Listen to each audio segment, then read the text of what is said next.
7வது மலை நீங்கள் பாதி தூரம் ஏறிட்டிங்கன்னா நீங்கள் 6வது மலையோட மையப்பகுதிக்கு பார்ப்பீங்க. அங்கேருந்து பார்க்கும்போது உங்களுக்கு 6வது மலை அந்த சமமாக தெரியும். ஆனால் 7வது மலை நம்ம பாதி தான் ஏறியிருப்போம், இன்னும் பாதி தூரம் இருக்கும்.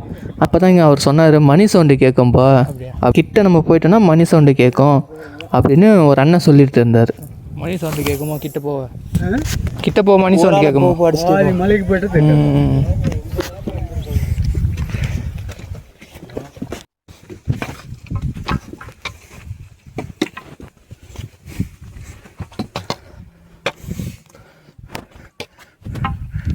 வந்துட்டேன்னு சொல்லு, கிட்ட வந்துட்டேன்னு சொல்லு.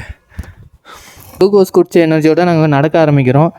ஆனாலும் எங்களுக்கு வந்து ரொம்பவே டயர்டாக இருக்குது. ஏன்னா மலை அந்த மாதிரிங்க ரொம்ப செங்குத்தாக இருக்குது 7வது மலை. உங்களுக்கு பார்த்தாலே தெரியும். நாங்கள் வந்து எந்த அளவுக்கு டேப்பராக மேலே ஏறுறோம் பார்த்தீங்களா, அந்த அளவுக்கு வந்து மலை ஹைட்டு. ஸோ நாங்கள் நடக்க ஆரம்பிச்சிட்டோம். அங்கே கொஞ்சம் நேரம் ரெஸ்ட்டு எடுத்து தான் நான் ஏற ஆரம்பித்தோம். மற்ற மலையிலாம் நாங்கள் அந்தளவுக்கு ரெஸ்ட் எடுக்கலை. இந்த 7வது மலை பொறுத்த வரைக்கும் அங்கங்கே ரெஸ்ட் எடுத்தோம். சும்மா நின்றுட்டு ஒரு 2 நிமிஷம் அப்படியே நிற்போம். ரொம்பலாம் நிற்க முடியாது. ஏன்னா ரொம்ப நேரம் நின்றால் நம்மளுக்கு கால் வலி தெரியும். தெரியாத அளவுக்கு நம்ம கொஞ்ச நேரம் நின்றுட்டு அப்படியே நம்ம நடக்கிறது நல்லது. அப்படியே நான் கொஞ்சம் நேரம் பின்னாடி திரும்பி பார்த்தோம் பாருங்க, அந்த அளவுக்கு வியூ சூப்பராக இருந்தது. நான் தான் காமிக்கிறேன் பாருங்கள்.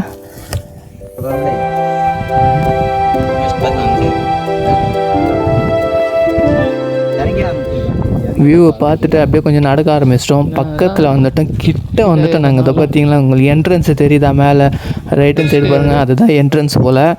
அதான் கிட்டக்க வந்துட்டோம். நம்ம இந்த இன்னும் கொஞ்ச நேரத்தில் ஏற போகிறோம்.